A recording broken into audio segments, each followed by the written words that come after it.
Hello la famille PFE, bonjour sportifs à toutes et à tous, bienvenue dans votre mag 100% en foot européen avec au menu l'actualité des sélections invitées au plat FIFA. Les Bleus braisés à la sauce Mannschaft, la Roja fond comme du sucre dans le café colombien. La Nationale respire, les Tri Lions piégés par les Oriverde. Nous faisons le tour des affiches de la prestation de ces sélections à 3 mois de l'Euro en Allemagne. Que dire du statut de ces jeunes loups, notamment Jude Bellingham, Kylian Mbappé, Florian Wirtz, Lamine Yamal ou encore Giacomo Raspadori. Diagnostic à venir dans Plateau Foot Europe. Vous nous rejoignez au téléphone, comme vous le savez, 92 03 60 31 97 24 26 26 pour donner vos commentaires et vos avis sur les matchs de date FIFA. Et bien sûr, derrière la console, il s'agit bien de Théo Ajavon à la mise en onde. Les chroniqueurs et spécialistes en la matière sont déjà en place. Merci de nous accompagner sur la 91.9 et sportfmtg.com. Bienvenue. L'on se retrouve, après quelques semaines de pause forcée, volontaire de notre part. Franck Bunyama, Willkommen, bonjour et bienvenue. Bonjour, bienvenue également Angelo Folico. Les Jeux africains nous ont privé un peu de ce rendez-vous. Ça fait quand même 3 semaines. Exactement. Donc c'est un plaisir de se retrouver, de faire ce qu'on aime faire. Oui. Donc voilà, on est là, présent au front et on va y aller. Merci beaucoup d'être présent et ça fait vraiment plaisir de vous retrouver. Adela Novatipoun également bien à son poste, titulaire inamovible. Bonjour, bienvenue. Merci Angelo, c'est vrai que ça fait quelques jours. Ça a toujours été un plaisir de retrouver le studio aujourd'hui, avec beaucoup de couleurs, le blanc, le bleu, le rouge. Tout ce que vous voulez. Donc plaisir encore de retrouver Radio Sport FM. Bonjour à toutes et à tous. Je rappelle qu'il y a du noir également dans votre tricot. Joli tricot que vous portez. Merci. Roméo Mileko, bonjour et bienvenue également à vous. Bonjour Angelo, il y a quelqu'un qui m'a écrit la téléphone. Il m'a dit, vous étiez déjà en vacances, les joueurs ne sont pas encore en vacances. Ah, oh là là. Non, juste une petite parenthèse. Comment vous allez? Ça va bien. Ça va bien. Ça va super. Très bien. En détente? Congé de détente. Congé de détente.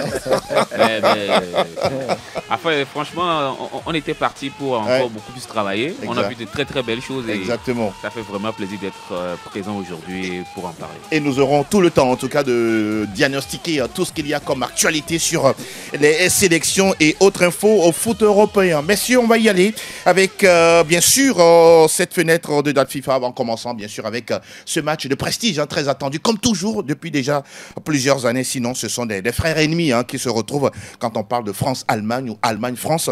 La dernière fois, il y a eu match, oui, mais à l'arrivée, c'est la Mannschaft d'un certain Julian Nagelsmann qui fesse, sinon gifle la France 2-0. Franck, pourra-t-on dire que voilà, c'est un renouveau à 3 mois de l'Euro, de voir cette équipe allemande, en tout cas faire un beau match. Et à l'arrivée, qu'est-ce que vous dites de la prestation des Allemands?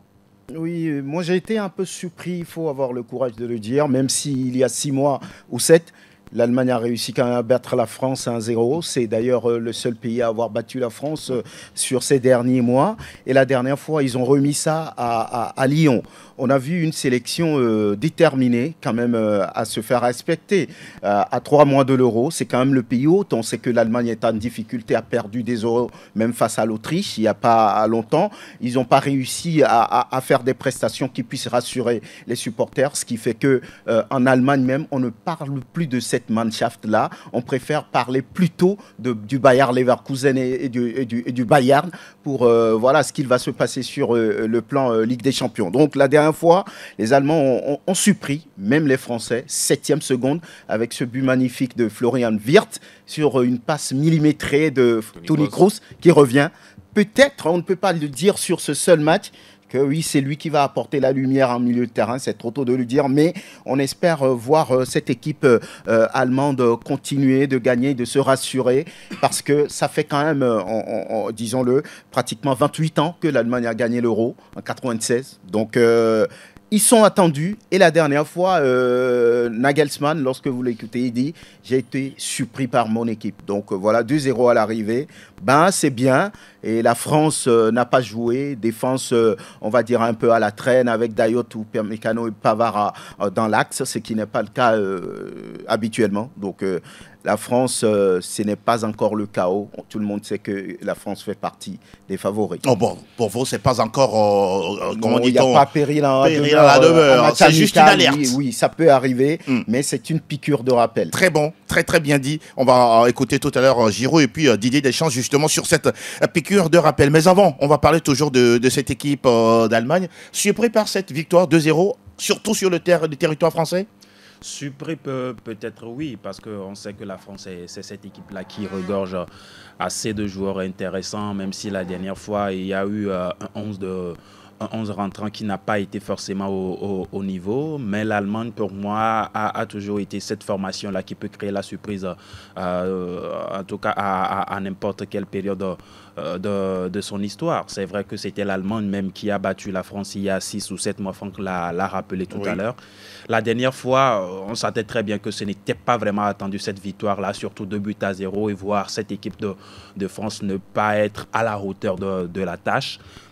Mais il faut quand même féliciter Nagelsmann, il faut quand même féliciter ces joueurs-là. Ils se sont facilité la tâche dès les premières minutes avec cette passe de Toni Kroos et puis la frappe de Florian Wirtz. Et après l'ouverture du score, on a vu une équipe allemande qui a mis l'intensité dans la rencontre. Techniquement, ils étaient là. Physiquement, ils étaient quand même au point. C'est la France qui n'a pas, en tout cas, qui n'a pas joué ce match-là avec toutes les énergies possibles. Kylian Mbappé était là même. Ont-ils sous-estimé cette équipe allemande qui traversait un tant soit peu des périodes compliquées? Peut-être, parce qu'à la fin de la rencontre aussi, il faut écouter Olivier Giroud par exemple dire que c'est vrai qu'il y a quand même eu une défaite, mais il n'y a pas quand même péril en la demeure. Ça veut dire que quelque part, ils ne se sont pas bien préparés pour affronter cette équipe allemande qui traverse, en tout cas pour moi, une période de turbulence. Mais on sait également que c'est cette nation qui organise l'Euro et à quelques mois, à 3 mois... Ils ont obligation de se rassurer. Ils ont obligation de se rassurer. Ça passe pas des rencontres comme ça. Ils ont su très bien le faire 2-0. Pour moi, c'est mérité pour l'équipe allemande. On rappelle que Wirtz et puis Kaya Wirtz, ce sont les buteurs pour cette équipe allemande. On va écouter Olivier Giroud justement avant de retrouver Roméo Milécor sur son analyse. Justement, Olivier Giroud qui revient sur cette défaite face aux Allemands. On va se trouver des excuses. On a mal commencé ce match. Ils nous ont cueillis à froid. Après, on a mis du temps à réagir. Un bon quart d'heure. On a réussi à être dangereux. On n'a pas marqué sur nos temps forts. Ils avaient cette avance et au milieu du terrain, ils avaient tendance à trouver leurs joueurs entre les lignes. C'est une piqûre de rappel qui te dit qu'il faut avoir le bleu de chauffe dès le début du match et pour 90 minutes. Et c'est ce qui a fait souvent notre force. Et dans l'agressivité, dans les duels, on a perdu trop de duels et trop de ballons aussi. En première mi-temps, on a poussé une double occasion à un moment donné. On a réussi à être dangereux. Il ne faut pas dramatiser, mais il faut être conscient qu'ils ont été supérieurs à nous ce soir, ça c'est sûr. Il vaut mieux faire ce genre de performance là qu'à l'Euro, ça c'est sûr. Et je dirais que c'est une bonne piqûre de rappel. Ouais. Qu'est-ce que vous retenez de la déclaration de Giroud, Roméo? Non, il a tout dit. Et en tout cas, moi je suis trop fier parce qu'il a été honnête. Il a trouvé les mots justes. La France a été en dedans, complètement en dedans. Même si en face, c'était une équipe allemande qui avait envie de réagir, qui avait envie de montrer quand même que oui, c'est vrai, on ne passe pas des périodes un peu difficiles. Ça suffit pour faire la différence? Oui, ça suffit pour faire la différence. Parce que moi, je me dis que, en tout cas, c'est 2 entraîneurs qui ont fait des choix très très forts, qui ont pris des risques. Franck le disait tout à l'heure, on a vu une charnière défensive française qu'on n'a pas l'habitude de voir. Oui, Pavard, Upamecano, Lucas Hernandez. Et Pavard, sans oublier Koundé, bien sûr. Pavard dans l'axe. Oui. Bon, c'est vraiment rare. Vous pensez qu'il n'était pas vraiment à l'aise dans cette position? En tout cas, le deuxième but, ça a fait beaucoup plus parler en France, parce qu'on essaie de chercher le coupable et on ne le trouve pas. Voilà, on voulait porter le chapeau à Benjamin Pavard. D'aucuns disent que non, que c'est Hernandez qui, finalement, quand il est rentré dans le poteau, il doit...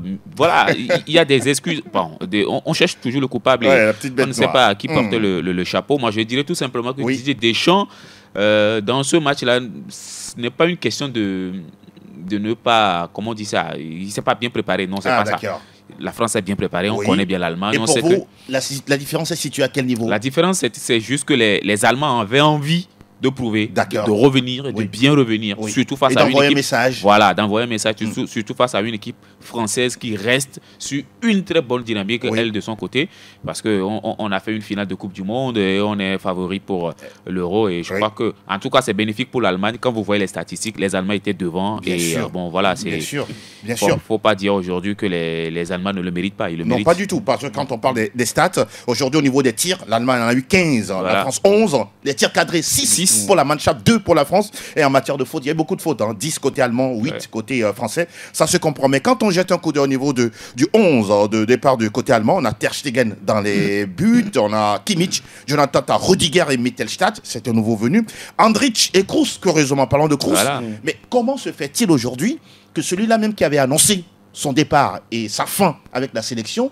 renonce à cette sélection, revient encore une fois? Qu'est-ce qui est peut-être cette motivation quoi? On peut aller revenir comme ça en Allemagne? Il n'est pas le premier, souvenez-vous. D'accord. Zinedine Zidane avait Oui, annoncé c'est vrai. sa retraite et puis il est revenu pour rejoindre les Bleus. Donc au milieu de Zlatan l'a terrain, fait ouais, plusieurs ouais, fois au avec la milieu de Suède. terrain de la Nationalmannschaft, Oui. il n'y a plus ce joueur virtuel, Ça, ce c'est vrai. joueur qui pourrait créer les Dans son décalages style, hein. sur une passe. Oui. Pour déséquilibrer le jeu adverse. Donc, il a cette spécialité. On voit que le joueur performe toujours avec Absolument, le Real Madrid. absolument. Donc, Nagelsmann, à son arrivée, a tenté de rejouer avec certains anciens. Il a fait avec Matt Hummels. Oui. Peut-être ça n'a pas marché. Oui. Il a appelé Thomas Müller. Thomas Müller. Qui est toujours là. Donc, il a demandé à Toni Kroos de revenir pour apporter son expérience. Je pense que lui également a étudié la situation. Ouais. Et puis, sans problème, il est revenu. Et sur ce match-là, beaucoup l'ont dit, oui, voilà quelqu'un qui Oui. pourrait encore apporter, Waouh. surtout sur cette Waouh. passe pour Florian Wirtz, 7 secondes de jeu, et qui illumine et qui mystifie, on va dire, Brice Samba. Oui. Donc voilà, c'était important quand même pour la Nationalmannschaft de s'exprimer, de se montrer à 3 mois Oui, de son Euro. de l'Euro. Ce qui est quand même assez aussi particulier, sinon singulier, c'est de voir quand même Toni Kroos revenir dans un groupe où il y a de très jeunes joueurs qui ont envie également d'évoluer. Et apparemment, l'environnement, il est sain et on l'accueille, on le récupère, on lui ouvre les bras aussi aisément. Voilà, c'est ce que moi je disais tout à l'heure. Ouais. Ces deux entraîneurs, Didier Deschamps et puis Nagelsmann, qui ont envie de prendre des risques sur ce match. Et heureusement, ça a marché pour Nagelsmann. Quand vous voyez ce milieu de terrain, moi je me dis que juste avec ce match, j'ai retrouvé une équipe allemande qui a encore la culture de son jeu, de ce qu'elle sait faire.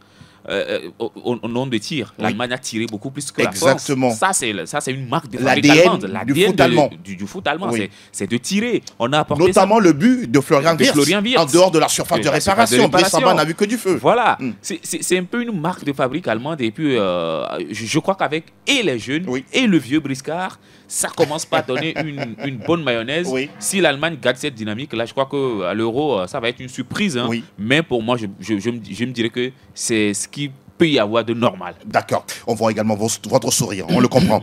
Les Bleus, oui, ont évolué une première fois, c'est une première depuis 17 ans, sans Antoine Griezmann. Là aussi, mais curieusement, quand Grisou il est là, ça marque, ça gagne. Et face à l'Allemagne, il n'est pas là, la France qui perd. Quelle interprétation vous faites de ça? Non, sur cette rencontre-là, ça a été beaucoup plus patent, l'absence d'Antoine Griezmann. Mais il faut quand même reconnaître qu'Antoine Griezmann était là à l'Euro et la France n'a pas pu gagner l'Euro en 2021. Oui. Mais il faut reconnaître aussi également l'apport que peut apporter Antoine Griezmann dans cette équipe-là. On l'a vu plusieurs fois quand il est là. C'est lui qui fait le sale boulot, surtout en attaquant, en venant défendre Mais derrière. surtout également efficace. Hein. Pas le cas de Thuram ou de Rabiot ou de Dembélé, par exemple. Pas le cas de ces joueurs précités parce que aussi ils n'ont pas la même expérience qu'Antoine Griezmann. Ils n'ont quand même pas cette même technique que Antoine Griezmann. Antoine Griezmann, rappelez-vous, quand il est arrivé du côté de l'Atlético, il a joué à tous les postes. Oui. Et ça a été une plus-value pour lui, pour sa carrière. Oui. Il est passé également par le Barça et il a vu des joueurs, il a côtoyé des joueurs de très haute qualité. Ça a été un plus pour lui. Ça a été un plus pour lui, raison pour laquelle quand il arrive en équipe nationale, il arrive toujours à mettre en tout cas sa main à la pâte. Et la dernière fois, il n'était pas là. Malheureusement, on n'a pas vu une équipe de France assez pimpante. c'est bien pour cette équipe de France là aujourd'hui de perdre un, comme Giroud l'a dit. N'est-ce pas, en amical. En amical, que d'aller perdre comme ça à l'Euro. Oui. Et ça donne toujours des idées à l'entraîneur. Justement. Didier Deschamps de pouvoir changer quelque chose d'ici là. Et justement, Didier Deschamps, on va aller l'écouter sur cette partie après ce France-Allemagne. Énervé, non. Déçu, oui. La réalité, c'est que par rapport à ce que l'Allemagne a proposé, on n'a pas mis ce qu'il fallait. Donc, est-ce qu'on était prêt? Sans doute pas. Puisque quand on voit le début de match et ce but très rapide où on est très statique, ils ont joué un match de haut niveau. Nous, l'affiche était amicale, mais bon, quand il y a la qualité, parce que autant, je l'avais dit avant la rencontre, il y a autant de qualité en face que chez nous. Mais voilà, ils ont mis une intensité, une agressivité que nous, on n'a pas mise. Peut-être qu'on n'était pas capable de la mettre ce soir. Et après, bon, c'est la base. Même s'il y a après, on peut parler d'autres choses aussi, mais collectivement, voilà, on n'avait pas cette force-là qui est indispensable au haut niveau. Avec Antoine aujourd'hui et en ayant mis ce qu'on a mis, ça aurait été compliqué quand même, mais évidemment que Antoine a un rôle essentiel, primordial. Collectivement, on n'a pas été capable de se hisser à la hauteur du niveau d'un tel match et surtout face à un tel adversaire. Ça pardonne pas au haut niveau. Ça ne pardonne pas au haut niveau. Messieurs, avant votre réaction, il a dit quelque chose sur laquelle j'aimerais revenir. Il dit qu'il y a des qualités en face. Je ne sais pas s'il est en train de faire une comparaison par rapport aux joueurs individuels pris côté allemand par rapport aux Français. Et pourtant, la France a des joueurs qui sont pratiquement au haut niveau. Quand je prends par exemple Zaïre Emery, Tchouaméni, Rabiot, Dembélé, Thuram avec Mbappé et comparé à Kimmich, Gundogan, Musiala, Füllkrug ou encore Wirtz et Havertz. Qu'est-ce qu'il veut dire là, Didier Deschamps? Il dit, lorsqu'on prend le 11 de départ de chaque côté, il y a de la qualité. Il a prévenu ses joueurs, même avant le match, pour dire ne jouez pas sur un complexe. Voilà. Les Allemands ont de la qualité, surtout la ligne d'attaque qui est très jeune, très technique. Lorsque vous prenez Wirtz, lorsque vous prenez Jamal Musiala, lorsque vous prenez Kai Havertz, oui. Mais c'est des joueurs très techniques face à une défense qui me paraissait un peu lourde. D'ailleurs, Upamecano, Pavard, qui n'a pas l'habitude de jouer dans l'axe. Ça s'est très vite passé lorsque vous regardez les buts. Donc, il leur a dit qu'en face, ne négligez rien. Il y a de la qualité. Même si les Français sont vice-champions du monde, il y a de la valeur à opposer. Donc, c'est ce qu'il s'est passé. Ils ont été tout simplement transpercés lorsque les Allemands l'ont voulu. Donc, voilà, collectivement, ils n'ont pas été au rendez-vous, même si avec Kylian Mbappé, qui n'était pas à ses meilleurs, on va dire, son meilleur niveau sur ce match, Olivier Giroud, lorsqu'on prend Zaïre Emery, il a été complètement émoussé. Dembélé n'a pas existé. Donc, sur ce match, les Français ont été tout simplement plongés par le jeu développé par Nagelsmann. Rien qu'à prendre ne serait-ce que l'attaque française. Qui peut marquer dans cette attaque? On sait que bien sûr, Thuram est en train de faire une très bonne saison du côté de l'Inter, mais c'est lui qui fait marquer Lautaro Martinez.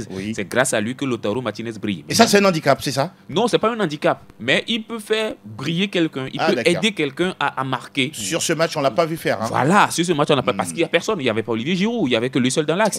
Mbappé, lui, on sait que lui peut partir tout seul de lui-même. Une question de complémentarité à aller chercher. Au même moment, Dembélé, lui, ne marque pas parce que tout le monde le sait. Mais quand vous prenez côté allemand, il délivre les passes décisives. Jamal Musiala, il s'est marqué. Kai Havertz, il s'est marqué. Gundogan, vous voyez un peu. Donc, Didier Deschamps, il a compris ça. Il a dit il y a de la qualité devant. Füllkrug, n'en parlons même plus. Exactement. Voilà. Qui est rentré en jeu à la place de Musiala à la 80e minute. En tout cas, ce n'est qu'un match amical, mais attention, vous l'avez dit, messieurs, unanimement autour de cette table. Oui, ça compte. C'est une piqûre de rappel parce que c'est à 3 mois, très très bientôt, le début de l'Euro. On va parler d'une autre sélection. À part la France, à part l'Allemagne, il y a une troisième sélection, notamment dont on parle souvent dans les majeurs, c'est l'Espagne qui a joué contre la Colombie. À l'arrivée, c'est 1-0 pour les Cafeteros.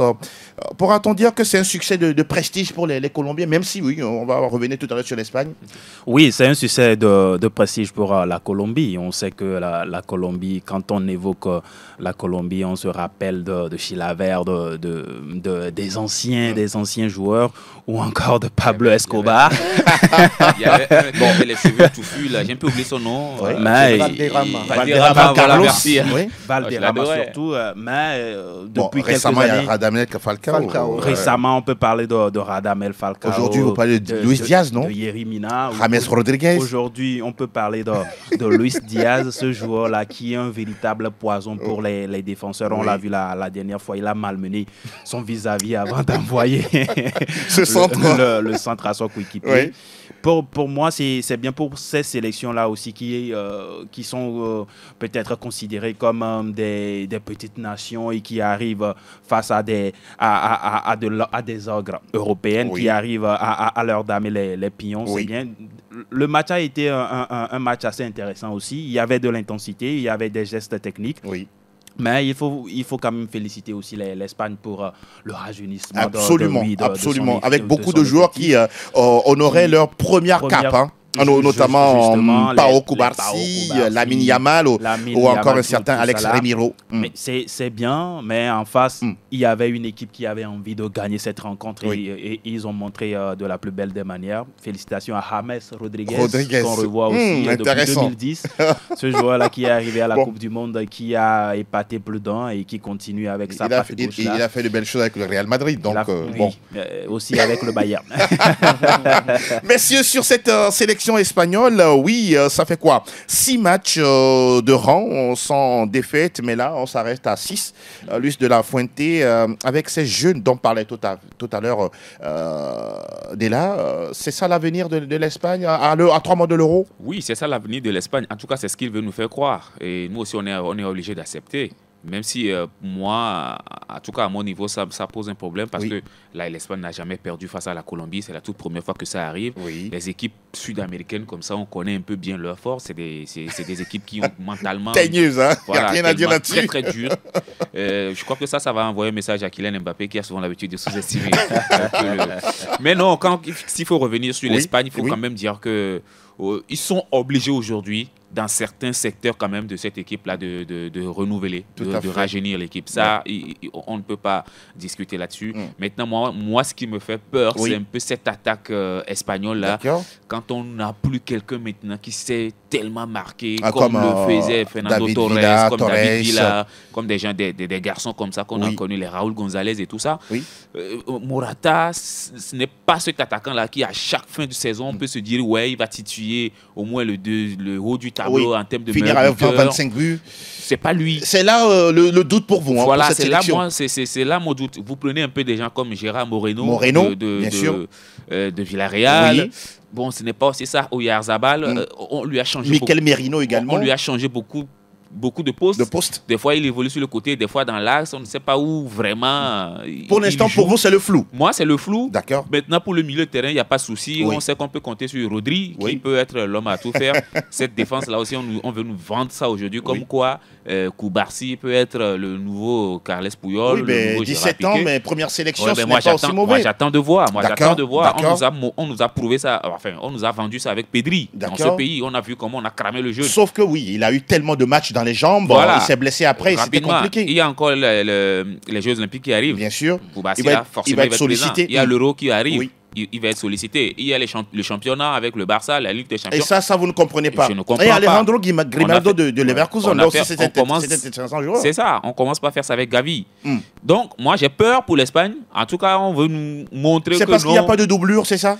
C'est parce qu'il n'y a pas de doublure. Et puis, moi, je trouve que les jeunes, là, on les lance beaucoup trop vite. D'accord. Et on leur demande beaucoup, quoi. Voilà. C'est trop faire pour ces jeunes-là, quoi. Et pour l'instant, c'est compliqué, en tout cas, de les voir aussi loin dans leur carrière, même s'ils ont été stoppés plus ou moins par des blessures. Gavi, Pedri, sont les exemples les plus patents. On va parler de l'Angleterre, Franck, avec ce match contre le Brésil. C'était un beau football, match très très animé. Oui, je vois Roméo qui fait le geste comme ça. Oui, mine de rien, l'Angleterre, Brésil. L'Angleterre, ces derniers moments, c'est pas ça. Hein. Oui. Si vous permettez 30 secondes sur l'Espagne. Espagne, allez-y. Il y a tellement de qualités aujourd'hui chez les jeunes, les Yamal, les Cubarsí, les Gavi et autres. Lopez. Mais ce qui fait peur, c'est que ces joueurs soient cramés. On a comme l'impression qu'on les fait surjouer. L'exemple de l'autre de Barça est là aujourd'hui. Ansu Fati, ça c'est aujourd'hui exilé en Angleterre, Brighton, mais qui n'est pas titulaire. Donc la peur, c'est de ce côté-là. Maintenant, il est important quand même de régénérer un groupe, de donner la chance aux jeunes, mais est-ce qu'ils sont prêts à jouer ces compétitions de très haut niveau? C'est le point d'interrogation. Sinon, l'Espagne a de la qualité. Une défaite comme ça peut arriver par rapport au double champion d'Europe en 2008 et puis en 2012. Maintenant, par rapport à l'Angleterre, aux Three Lions, qui reste aussi l'un des favoris de la compétition, ils ont envie de se mesurer au football latino-américain. Le Brésil qui sait mieux le faire. Donc, cette confrontation, c'était très serré. Un bon match. Il a fallu la vitesse de Vini pour permettre de déséquilibrer cette défense. Exactement. Et puis le but marqué par le prochain joueur du Real Madrid. Donc, ça fait sourire Roméo. C'était beau à voir. On sait que c'était deux grandes sélections qui se faisaient face. Donc voilà, 1-0. Oui, le Brésil sur l'ensemble du match le mérite, mais l'Angleterre n'est pas quand même mort sur un tel résultat. Bien sûr. On peut revenir sur le 11 anglais. On a par exemple Pickford dans les buts, on le connaît très bien, Walker, Stones, Maguire et puis Chilwell en défense, Gallagher, Rice, Foden, Bellingham, Gordon, Anthony et puis Oli Watkins. Ce 11-là, oui, visiblement, il y a de la qualité, c'est sûr, quoi, contre certains. Gareth Southgate. Oui, il y a quand même de la qualité dans ce 11 de départ. On parle de Watkins qui fait une belle saison avec Aston Villa. On parle des joueurs comme Gordon qui connaissent très bien la première ligue. Oui. C'est vrai qu'en équipe nationale, ce sont quand même entre griffes des néophytes. Oui. Mais derrière, vous avez des joueurs de qualité comme Stones et puis Maguire, même si Harry Maguire, ça reste toujours là. L'éternel deuxième capitaine de cette sélection. Pardon. Il faut le respecter. Un peu de respect. Bizarrement, en sélection, c'est un joueur qui joue très bien, mais en club, c'est le contraste. Mais sur cette rencontre, il faut le dire, on parle quand même, moi je peux dire, la meilleure nation en termes de football mondial. Oui, c'est quand même le Brésil. C'est vrai que la dernière fois que ce pays a remporté le mondial, ça remonte en 2002. Oui. Mais c'est cette nation qui a remporté 5 fois la Coupe du Monde. Ce n'est pas rien. Il y a toujours eu des qualités dans cet effectif-là. Ils nous ont en tout cas déçus lors de cette dernière Coupe du Monde. Ce n'est pas vraiment ça. Sur cette rencontre-là, on a vu qu'ils ont élevé les niveaux. Oui. Avec ces jeunes Rodri, Vini. Avec des jeunes joueurs, Rodri, Paqueta, Guimaraes. Ce sont quand même des joueurs de qualité sur cette rencontre. La preuve, ils évoluent dans les grands clubs européens. Ils évoluent dans des grands clubs européens avec des performances également XXL. Parce que si vous prenez Vinicius Junior sur cette saison, on n'en parle pas. Rodrigo ici. Il a toujours eu à piquer ses adversaires. Mais Gareth Southgate, moi je ne vais pas dire qu'il s'est trompé sur ce 11 de départ. C'est une défaite qui ne fait pas forcément mal. Hein. C'est une défaite qui ne fait pas forcément mal. La dernière fois que ces deux nations se sont rencontrées, c'était 1-0 but partout. Mais sur cette rencontre, là, il fallait avoir un but parce que le spectacle était au rendez-vous, surtout à Wembley encore un peu plus. À Wembley d'ailleurs, et après ce but-là, on a vu le public qui scandait Brésil. Là, on sait véritablement que c'est une nation de football. Oui. Mais les Anglais, est-ce qu'il faut commencer par craindre cette formation? Moi, je me dis non. Non, c'est quand même la même. Ils ont de la qualité, n'est-ce pas? C'est quand même la même configuration. Sans oublier qu'il y a un certain Harry Kane qui, sur ce match, voilà quoi. Ouais, mais quand même, c'est une belle excuse, il faut le dire. Il n'y a pas Harry Kane, il n'y a pas Bukayo Saka. Bien sûr. Voilà, c'est aujourd'hui les deux hommes un peu aussi ajoutés. Je crois que s'ils étaient là avec Phil Foden, bien sûr. Bon, c'est vrai que si Harry Kane était là, il n'y aurait pas Watkins. Ça c'est clair. Voilà, donc ce ne serait pas le même match. Parce qu'il a eu certaines occasions où il a manqué un peu d'automatisme, là où Harry Kane peut faire très rapidement la différence. D'accord. Bon, je trouve quand même que ça pouvait être une belle excuse qu'on peut trouver à cette équipe anglaise. D'accord. Mais il faut quand même reconnaître que c'est une très très très belle équipe. Si quelqu'un n'a pas regardé ce match-là, franchement, en tout cas, vous le recommandez. Spéciale recommandation. Vous le recommandez. Parce que dans ce match à l'arrivée, quand on voit les stats, messieurs, 14 tirs de partout. De chaque côté. 5 pour le Brésil cadré et 3 pour l'Angleterre. Et puis combien 30 fautes. Hein. C'est-à-dire que ça montre que le niveau était... oui, ça a cogné. Oui, ça a cogné du côté de Bruno Guimaraes et ça a cogné côté anglais avec Declan Rice. Lui, on le connaît pour ça. Très bon duel dans le milieu de terrain. Bellingham contre Guimaraes. Et puis de l'autre côté, il y avait le jeune Brésilien. Non, je ne peux pas oublier ce nom parce qu'il m'a tellement épaté. Raphaël? Non, pas Raphaël? Non, pas Raphaël. Je crois qu'il joue... Il joue au Brésil. D'accord. Bon, je vais me rappeler forcément. Il n'y a pas de souci. Mais reconnaissons. Gomes, voilà, merci. Mais reconnaissons aussi que c'était aussi des retrouvailles. Voilà. Retrouver des joueurs comme Foden, non pas que je dis, comme Bellingham et Vini. Voilà. Les deux évoluent au Real Madrid. Voilà, et puis on a vu également Bellingham. On les a vus. À la fin, on les a touché Hendrich également. Vinicius Junior qui l'a appelé. Voilà. Viens là. Et on s'est demandé quelle langue il parlait. En tout cas, oui, c'était une belle affiche également entre l'Angleterre qui se mettait dans cette fenêtre FIFA face au Brésil, même s'il y avait une défaite à l'arrivée, 1-0 pour les Aori Verdi. Dernière sélection dont on parle, il s'agit bien de l'Italie. L'Italie qui, la dernière fois, avait déjà battu le Venezuela 2-1, mais dans la difficulté, l'Italie qui fait tout pour enchaîner face à l'Équateur, cette fois-ci 2-0. Mine de rien, Franck, le tenant du titre, en tout cas pour cette compétition qu'est l'Euro, se fait tout doucement le plein de confiance avant le début de la compétition. Le surprenant tenant du titre, personne. J'aime bien le qualificatif.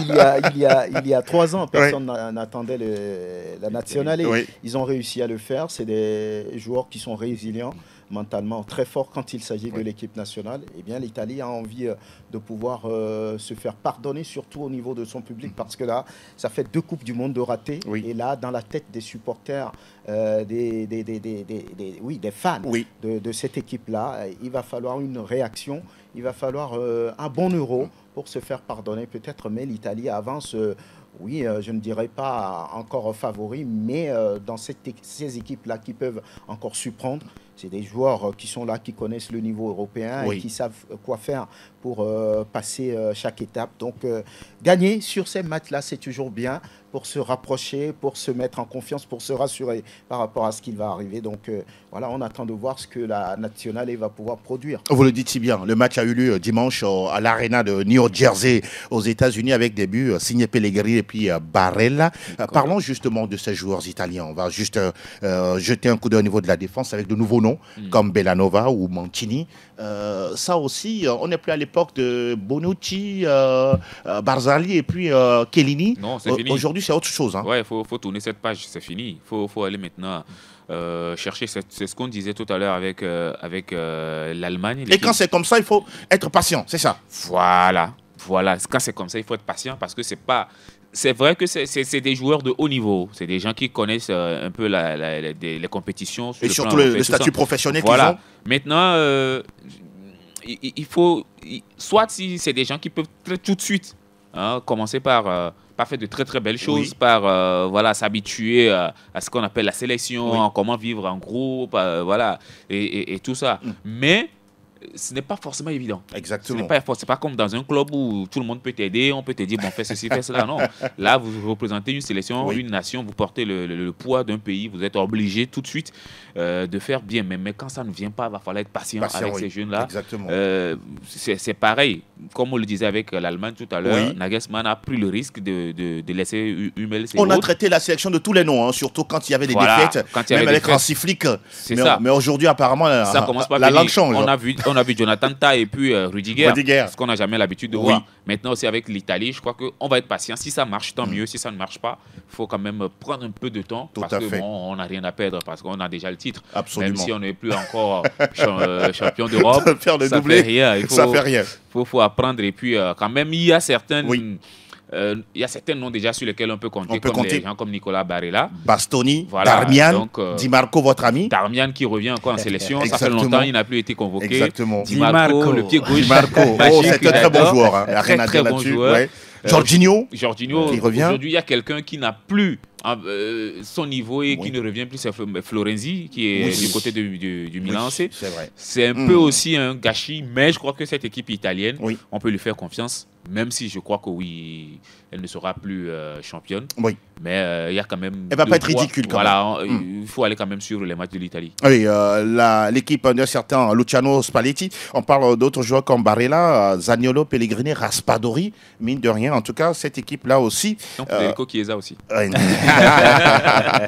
Avec quoi le mieux, c'est de voir cette équipe en 4-3-3, 3-4-3. Qu'est-ce que vous voyez pour cette sélection que vous suivez très souvent? Mais si vous prenez Luciano Spalletti, quand il a fait avec le Napoli, oui. il a toujours évolué avec un 4-3-3. D'accord. Mais il faut avoir les joueurs pour. Est-ce qu'en sélection, il fait venir quand même des joueurs pour évoluer dans ce système de 4-3-3? Oui, pour moi, je dirais oui. Oui. Il fait quand même venir des joueurs pour évoluer dans son système de jeu, oui. le système qu'il affectionne le mieux. Et surtout que ces joueurs-là, en club, évoluent pratiquement sur le même profil. Sur le même profil. D'accord. Parce que vous prenez la Juventus de Turin, c'est vrai qu'on cadenasse beaucoup plus là-bas, mais c'est également dans un 4-3-3 qui peut se muer en 4-4-2 ou bien dans un 4-2-3-1 au fil des rencontres. On a laissé le 3-5-2 carrément. On a laissé carrément le 3-5-2. Et surtout, sur cette rencontre-là, il faut quand même le rappeler, les circonstances dans lesquelles l'Italie a joué cette rencontre. Federico Acerbi, qui a traité Juan Jesus de singe entre griffes. Il a été laissé à la maison. Carrément. Exclu, on va le dire ainsi. Exclu voilà. pour le moment sanctionné de la squadra. Et sur cette rencontre, il fallait véritablement être au point, il fallait être techniquement au point. Exactement, sur cette rencontre. Et ils ont su très bien face à une belle équipe équatorienne, parce que c'est aussi des équipes comme la Colombie, comme le Venezuela, c'est des... Qui regardent droit dans les yeux. Je ne sais pas qui a parlé, je ne sais pas qui a donné des conseils aux managers des clubs, enfin des sélections d'aller chercher les pays sud-américains. Parce que aussi on a un euro qui arrive très vite et il ne faut pas forcément dévoiler ses plans de jeu. Il faut toujours aller chercher un autre niveau de jeu, une autre intensité pour pouvoir mettre son équipe véritablement. Ça c'est vrai. Ça c'est vrai ce que vous regardez. Donc pour moi, les Giancomo, Raspadori, les Nicolo Barella, les Locatelli, les Pellegrini, ce sont quand même des joueurs de qualité. Maintenant, est-ce qu'ils vont rééditer l'exploit là qu'ils ont déjà créé? Vous interrogez là-dessus. C'est la grosse interrogation, mais avec Luciano Spalletti, on sait que tout peut arriver. Tout peut arriver. J'aime ça, surtout cette conclusion, parce qu'en football, quand il s'agit d'une compétition, même l'équipe ou la sélection que vous n'attendez pas arrive à remporter le tournoi. Ça nous rappelle déjà l'Euro 92, si j'ai bonne mémoire. Avec le Danemark, d'un certain, Peter Schmeichel. On nous a raconté des histoires. Voilà. Messieurs, on va continuer de parler au foot européen désormais. On va remonter le générique de l'émission et derrière, nous enchaînons. Nous sommes de retour dans ce studio Messanyami avec, le foot européen pour l'instant qui bat son plein dans cette émission Plateau Foot Europe. Messieurs, je voudrais qu'on se mouille là-dessus, sur les jeunes aujourd'hui, les jeunes loups en sélection. On va d'abord commencer avec Jude Bellingham. Aujourd'hui, à l'heure où nous parlons, Jude Bellingham, c'est un joueur de 20 ans, Franck. 31 matchs, 20 buts marqués, toutes compétitions confondues. Que peut-il apporter à l'équipe d'Angleterre dans 3 mois pour l'Euro? Il est jeune, mais il fait partie des cadres de cette équipe d'Angleterre. Déjà, d'accord. Au vu de ce qu'il fait, par où il est passé, il a joué au Borussia Dortmund. Et aujourd'hui, il est du côté du Real Madrid. Un joueur qui s'adapte parfaitement. Il est grand. C'est un monstre, on va dire. Et dans le jeu, il pèse beaucoup. Donc, il a été élu 2 fois de suite meilleur jeune joueur. Voilà. Donc, ça veut dire tout ce que ça veut dire. Jude Bellingham, aujourd'hui, c'est un jeune qui pourrait apporter, qui pourrait marquer, qui pourrait faire marquer. Donc, on n'hésite pas à dire aujourd'hui que pour les Three Lions, aujourd'hui, comme Harry Kane, Jude Bellingham reste l'un de ces facteurs X de cette équipe d'Angleterre qui a envie d'aller gagner l'Euro. Donc, c'est un jeune qui apporte beaucoup, qui est confiant et qui est vraiment rassurant. Vous partagez le même avis que Franck? Oui, surtout avec Jude Bellingham. Vous ne pouvez pas dire le contraire? Non. Sinon, il va vous mater, quoi. Il n'y a rien à dire. je vous ai dit une fois dans ce studio que j'affectionne le joueur pour sa qualité et surtout son investissement sur le terrain. C'est vrai que c'est un milieu de terrain, mais si vous voyez son abattage physique et surtout technique, c'est quelqu'un qui peut apporter quelque chose, que ce soit en club ou en sélection.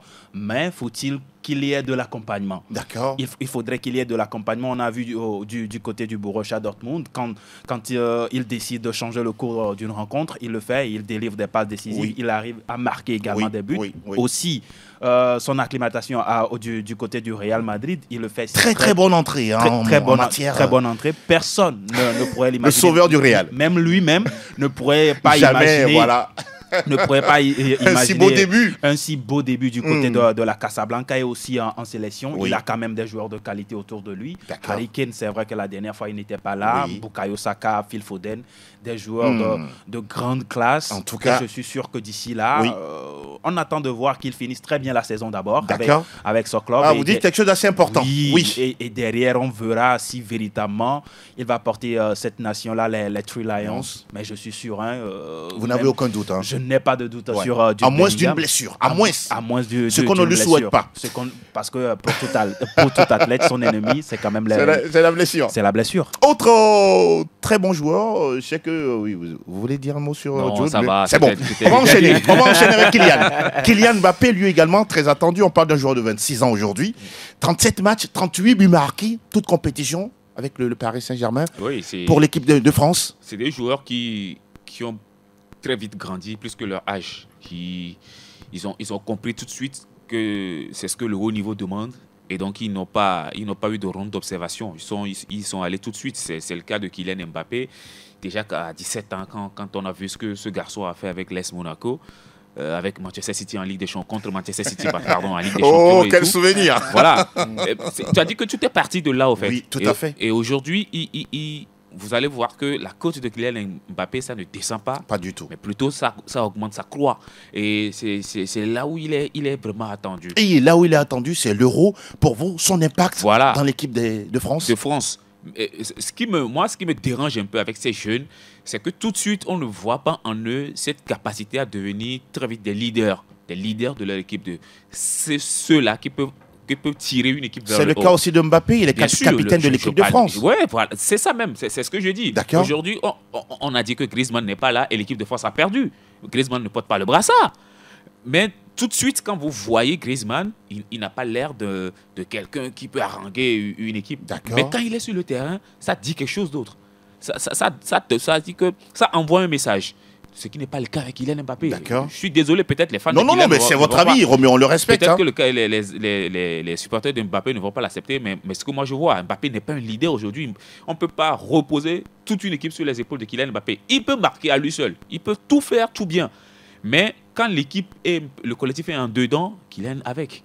C'est Kylian avec. Mais là, il a quand même une grosse responsabilité avec l'équipe de France avec pour l'Euro. L'équipe de France, parce que c'est lui qui a le brassard. Donc, faut qu'il arrive à travailler ce côté-là. Il faut qu'il devienne cet homme-là aussi. Quoi. Dans sa communication, il est propre. Dans son jeu, il est propre. Oui, d'accord. C'est le cas avec les Jude Bellingham aujourd'hui. Je ne vois pas comment on peut reposer toute une équipe sur Jude Bellingham aujourd'hui. D'accord. Bon, c'est un peu mon Vous voulez qu'on construise l'équipe autour de ces joueurs-là. Peut-être Toni Kroos aujourd'hui en Allemagne. Vous savez que quand ça va aller mal, il peut avoir des mots justes. Des gars comme Gundogan aujourd'hui dans le vestiaire du Barça, c'est des gens qui prennent la parole, qui vous disent des choses quand ça ne va pas, que ça vous plaise ou non. C'est pas des gens qui sont là pour vous caresser dans le sens du poil. Donc, il faut quand même donner ces clés-là aux jeunes aujourd'hui pour que on sente qu'ils ont tout et ils peuvent amener les équipes loin. Quoi. Que dire de Lamine Yamal, le jeune avec cette équipe espagnole? On est fasciné par sa précocité, sa technicité, surtout son jeu au pied, son placement également. Il est en train de travailler cela. Mais est-ce qu'on va dire tout de suite que c'est Lamine Yamal qui va porter la Furia Roja? Oui. Voilà, ce n'est pas la Squadra Azura. On va parler la Furia Roja à l'Euro, moi je dirais non. Parce que cette équipe, elle est en reconstruction. On l'a dit tout à l'heure. Oui. C'est vrai que devant, il n'y a plus ce véritable tueur-là, comme les Fernando Torres, les Morientes. Mais aujourd'hui, on a quand même de très jeunes joueurs, des joueurs de qualité qui peuvent apporter quelque chose. Et on peut parler de Lamine Yamal. Il n'est pas un buteur né. Pour le moment, il ne nous montre pas cela. Mais c'est quelqu'un qui est capable de se déjouer de son adversaire et d'envoyer une passe décisive à un coéquipier qui se place bien pour pouvoir mettre le ballon au fond des filets. Il l'a montré plusieurs fois cette saison et je crois que s'il ne continue pas à travailler, et quand on lui donne en tout cas les coups des franges, et lui aussi, il fait quand même un travail assez personnel. Derrière, je suis sûr qu'il va pouvoir apporter quelque chose à l'équipe d'Espagne. Ce qui est sûr, on les attend tous dans le 11, que ce soit, dans les matchs, tout de suite d'entrer en tant que titulaire ou peut-être en tant que joker. Ça risque en tout cas d'être assez intéressant. Et que dire également de Giacomo Raspadori, c'est un très très bon jeune joueur également du côté de l'Italie. Messieurs, pour terminer, on va juste rappeler les matchs, les rencontres amicales que nous avons en semaine, notamment à partir de mardi avec 19h45, Angleterre-Belgique. Wow, ça nous rappelle déjà un match de 3e place, non? De l'Euro, de la dernière édition. Ah oui, et Allemagne, Pays-Bas, Franck, waouh. Là aussi, c'est un classique. C'est un classique du foot allemand. On aura Slovénie, Portugal. C'est pour tous ceux qui adorent justement le Portugal, le Cristiano Ronaldo. Ça joue trop les petites équipes. Bon. Mais sérieux. Ça joue trop les Luxembourg. Mais justement, c'est le calendrier, c'est le challenge à aller chercher. Depuis là, ils n'ont pas perdu. Et ils se disent que le Portugal, c'est une dynamique. C'est un piège pour eux, n'est-ce pas? C'est un piège. Pour Roberto Martinez. La Suède, quand même, qui n'était pas facile à jouer. N'est-ce pas? C'est quand même la Suède. Une sélection qui est dure à compter. La Suède. 5-2 ou 5-1 la dernière fois. 5-2. La Suède aussi. Massamico, c'est pour peut-être mettre des choses en place. Non, sérieux. Faut que ça joue. Faut que ça joue l'Italie. Faut que ça joue la Belgique. L'Angleterre, la Belgique, voilà. On joue face au Brésil, par exemple. Vous cherchez la petite bête sur cette équipe portugaise. On rappelle qu'à 20h, toujours mardi, on aura France-Chili. Et pourquoi pas, les Bleus vont rapidement se remettre dans le sens de la marche. Et puis, un intéressant Espagne-Brésil. Oui, là aussi, c'est un match intéressant à suivre mardi à 20h30. Là, vous êtes d'accord là-dessus? Il ne peut pas y avoir Espagne-Brésil et puis je vais aller regarder Portugal-Slovénie. Je me rappelle encore d'une de ces rencontres entre l'Espagne et puis le Brésil. C'était lors de la Coupe des Confédérations. Exactement. En 2014. Ouais. Et puis une belle victoire, une belle victoire du Brésil, 3-0. Exact. Ça a été une rencontre Brésil. Mémorable pour vous. Brésil-Angleterre, la dernière fois, moi je me suis rappelé de la Coupe du Monde 2002. Exactement. Avec le but de Ronaldinho. Ronaldinho face à David Seaman. Ça nous rappelle des choses. Messieurs, vous êtes tout simplement formidables. Et désormais, on va aller retrouver autre personnalité formidable. Il s'agit bien de nos auditeurs, juste derrière ceci. C'est le moment pour vous, ça fait un moment on ne s'est pas retrouvé, mais aujourd'hui, c'est l'opportunité de parler justement de ces matchs date FIFA avec les sélections de la France, de l'Angleterre, de l'Espagne, de l'Italie ou que sais-je encore, pour parler justement 92 03 631 97 24 26 26 si vous êtes là ou pas. Nous on a encore au moins 7 à 8 minutes en tout cas pour booker cette émission. Et il y a un qui se signale. Bonjour. Bonjour monsieur Angelo. Oui, Kofa. C'est JB. Comment ça va, JB? Pourquoi vous nous avez fait ça? On a fait quoi? Oh non, mais on est de retour, c'est bon, on va avancer. Ok. Merci pour la fidélité, merci beaucoup. Ok, il faut que les Portugais choisissent toujours les Arméniens, les Vous n'êtes pas d'accord? Vous n'êtes pas d'accord sur le choix de cette sélection? Je ne suis pas seul, moi. Vous savez. D'accord. Vous n'êtes pas d'accord, c'est ça? Alors maintenant, là, il va siéger là-bas sur le banc.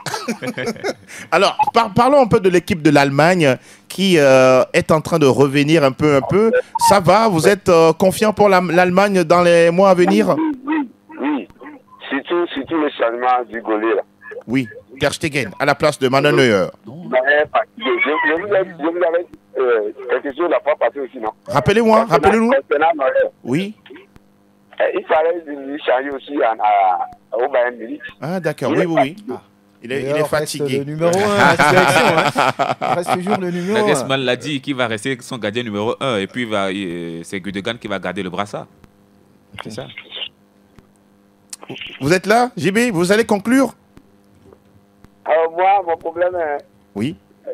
Là. Pardon? Les Brésiliens vont... l'Espagne, face à l'Espagne.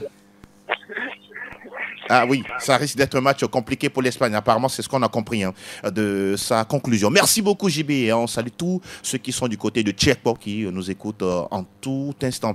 On continue de prendre les auditeurs 92 03 60 31 97 24 26 26 pour parler justement des matchs de la France, de l'Allemagne, de l'Italie, voilà, de l'Angleterre, justement, par rapport à ces matchs de date FIFA.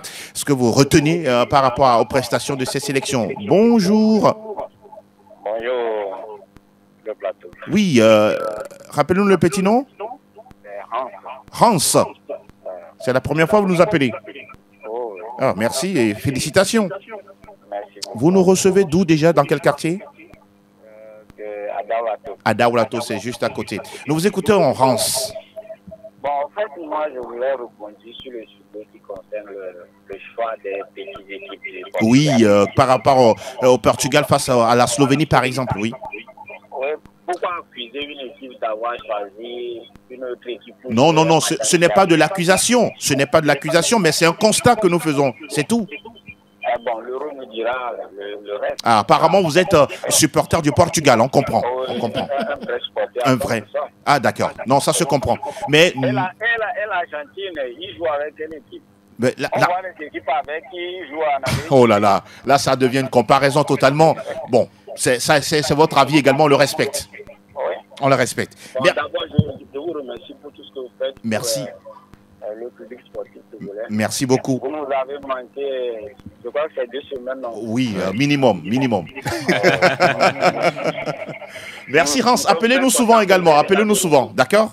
Oh, oui, merci beaucoup. Merci et bien des choses à toute la population togolaise du côté d'Adaoulato. C'est une population cosmopolite de tous les étrangers en tout cas qui également sont sur notre terre. Nous continuons de prendre les appels 92 03 60 31 97 24 26 26 pour évoquer les matchs FIFA. Apparemment, beaucoup n'aiment pas souvent ces matchs de date FIFA parce que beaucoup préfèrent être dans l'ambiance des matchs de championnat.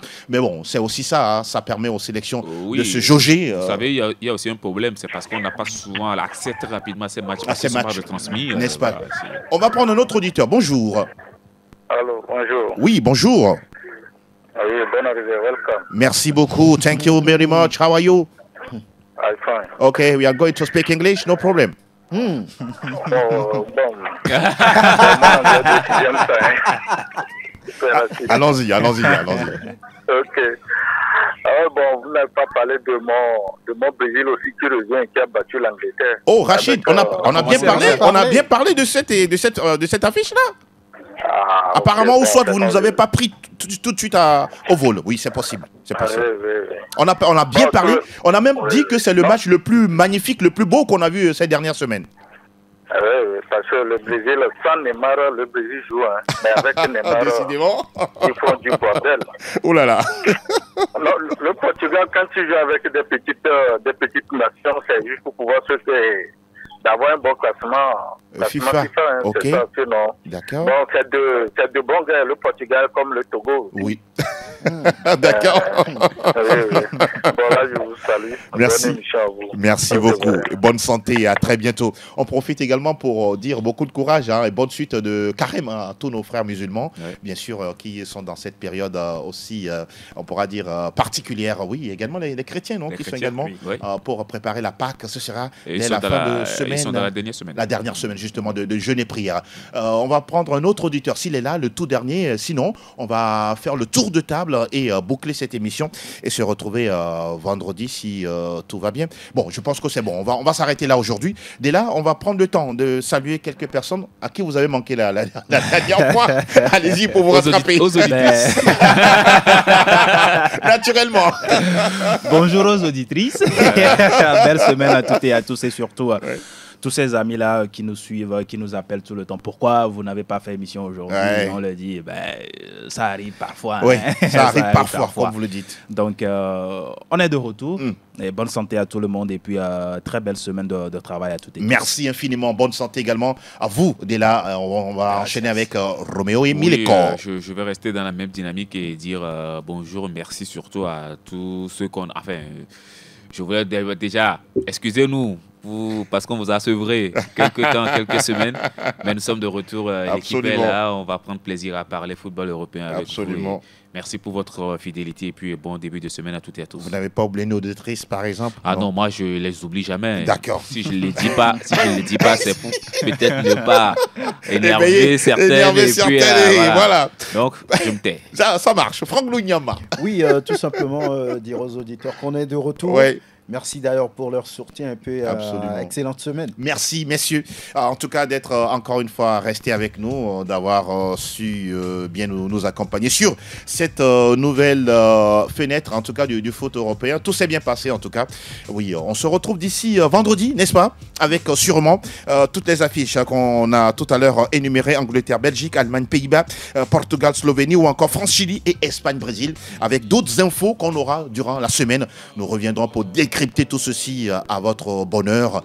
Merci Dela, merci d'être passé encore une fois. Ce fut un plaisir. Merci Roméo Mileko. Merci. Et on continue de travailler là-dessus. Mileko, ouais. quoi. Voilà, on continue.